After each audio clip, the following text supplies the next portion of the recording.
Welcome back to Lesoto's Pride. My name is Hotso Marumo, and in today's video I'm going to take you through a real life example of how I go through my study process in preparation for a pilot's exam. Now, last time I wrote an exam was back in June 2021 when I had written the instrument rating exam. That was 11 months ago, and so it is safe to say that I am lacking proficiency in writing exams. Now, I have discussed in the past in a previous mini series of mine, which is called How to Pass Your CPL Exams. You can find that mini series in the pop-up banner above, which is divided into 3 parts. In those videos, I discussed my study model, my study approach, which pretty much goes as follows. Now, my study approach is divided into 4 parts. The first part is to scope and gather. The second part is to sample test. And the third part is to do practice questions, first iteration, and then the last and fourth part is to do practice questions, second iteration. So what does scope and gather information entail? Well, first of all, it's gathering all the useful and relevant bank of questions, practice questions that will help you prepare for the real life test. Nowadays, there are a lot of competitive online bank of questions. I've already named them in the past. You have University, you have Question Bank, you have pilot exams, and this is all for CPL. Now, for the instructor's rating, I think it is Question Bank, which has a particular section for instructors' exams. I'm not quite sure, I've yet to check it out.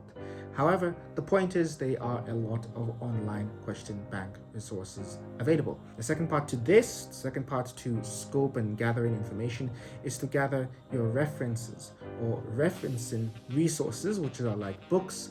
These are traditional resources, books. It could be contemporary resources, which is obviously Google.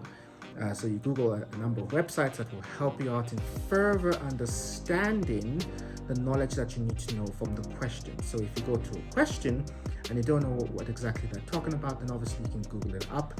You can look it up on YouTube videos. You can look it up in a book, etc., etc. So to make your life easier, it's just to gather all those useful resources that you can reference from time to time as you are studying. Now, this part is not necessarily linear. Studying is not necessarily linear. It is more so like a river meandering, where you have to take one step forward and then you take 2 steps back. Sometimes the information that you found at the beginning suddenly becomes obsolete and useless.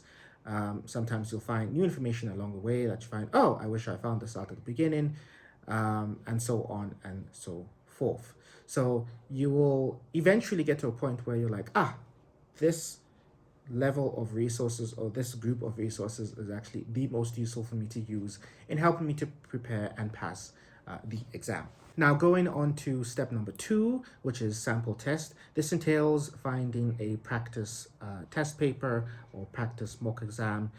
Again, nowadays what you do is you go to an online bank of questions where they will just randomize a group of questions which will simulate a real life exam. So for example, if the real Civil Aviation Authority exam is 29 questions, then the mock exam itself on the online database would be around 29, maybe 30 or 31. The reason why you want to do a sample test is because you want to gauge how much knowledge you are lacking. So as we know, the pass rate with the civil aviation exams is 75%. Now, if you get 60%, if you get 50%, or if you get 40%, then you can really see how much information, how much knowledge you need to study up upon. This leads on to step number 3, which is doing practice questions, first iteration. So if you find yourself that you have a huge gap in understanding of the knowledge, then what I would recommend is to go through the entire database of questions for that particular subject. So if that subject has 1,000 questions available in the database, then I recommend actually going through all 1,000 questions. If you are getting 75%, or if you're getting more than 75%, then I'll just say, okay, perhaps it's just good enough to do 500 questions than the entire database itself. Now we move on to step number 4, which is the last part, doing practice questions, second iteration.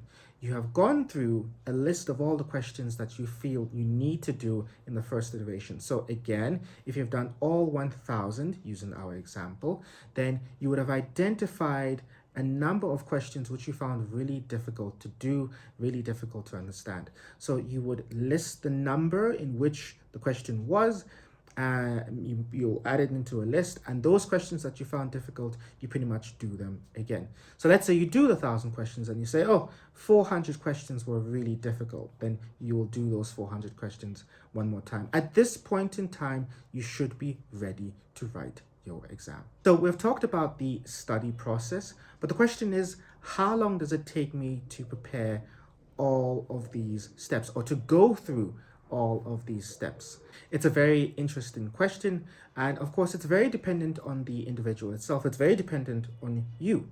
The reason being is because it depends on what your previous knowledge of that particular subject matter is. Now let us use me as an example. I'm at a point where I'm doing my instructor's written exams, which are 2, but let's look at my previous experience. I have done my private pilot license written exams. I've done my commercial pilot license. I've also done my instrument rating written exams. I'm in a stage where I kind of know what the structure and the approach in which the authority utilizes in wanting a candidate to pass. But if you're at a point where you're starting out, you've never involved yourself in aviation in your life before, or you're not really an individual who has taken multiple written exams, let's say you've not gone to university or you have not done multiple short courses, then it would take you slightly longer. So going back to myself an example, let me start with my PPL exams. Now, I did my PPL about 10 years ago, back in 2012. I did the EASA PPL, so the type of questions were slightly different than the ones here for the South African Civil Aviation Authority. I remember that I used to take about 1 week, sometimes just days, to prepare and write an exam. And I think the reason being is, at that point in time, a lot of the mock practice papers, online practice papers, reflected that of the UK Civil Aviation Authority question set. Whether that is on purpose or not, I do not know. But I think it is for that reason that I was able to pass the exams first time around pretty quick, because I just did the practice questions, I studied the books, and yeah, I passed. Now, moving on to the commercial pilot license, that is a completely different beast altogether. And the thing is, when I started to write the commercial pilot license exams, that was a couple of years after my PPL. So I would say I was a bit rusty in my ability to write them, but it was certainly a wake-up call. Now, how was it a wake-up call? Well, let's look at the statistics. You need to pass 8 commercial pilot exams. I wrote the exams with 16 attempts. That's correct, 16 attempts. I had passed 2 exams with 1 attempt. I passed 5 exams with 2 attempts, and I passed 1 exam with 3 attempts. The initial set of questions or initial set of exams that I did, again, I was way in over my head. I had booked 2 exams on the same day. I think it was one at 8 o'clock in the morning and then the other one at 1 p.m. The study approach that I used was merely just to look at the books, study the books, make notes, have study cards, do the practice questions from the books, and I had absolutely no online knowledge of the online bank of questions that were available, and simply put, I had failed. And the reason being is because my study approach was completely wrong. So over time, through trial and error, I modified my study approach, reversed engineered, so to speak, and I realized the best way to do it is to just pretty much do the bank of questions that you find online. Any knowledge that you do not know, you will go and look up on online resources like YouTube, Google, websites, books, etc., and be able to understand it through that approach. Now, that's a good way, because if you start to just look at the book in itself, You might be studying off at a tangent. You might be studying too much of unnecessary information. With this approach, at least it is efficient. It is pointing you in the right direction of what kind of knowledge you need to learn. So remember, studying is not linear. It is like a river which meanders. You have to go through trial and error to find the most efficient and effective way for you to study. That's my method. I hope you find it useful. Remember, there are multiple ways of studying because each individual studies and understands things in a different way. So for yourself, this approach might not work. I found it useful for me. So you can give it a try and see if that is the best approach for you. I am happy to announce that I am currently building a website, well, not me, but the web developer, for the YouTube channel. It is an expansion of the YouTube channel. But the most important message that I want for you guys to understand is that the website is going to be a central information point of the aviation ecosystem that exists in Southern Africa. Not only in South Africa, but in Southern Africa. I'll give the example of an organization called the Air League. I had mentioned in the past that the Air League had provided me a scholarship towards my solo, 10 hours, I think it was 12 hours towards your solo. So basically you had to go solo within a 12-hour period. And the Air League is a UK-based organization that helps the youth to get exposure. They will take you to different operators like British Airways, the Royal Air Force bases, like Bryce Norton, which is the transportation base. You get to see the C-130s, you get to see the C-17s, etc., etc. So they give you exposure to different types of operations, whether it's military or civilian. Get to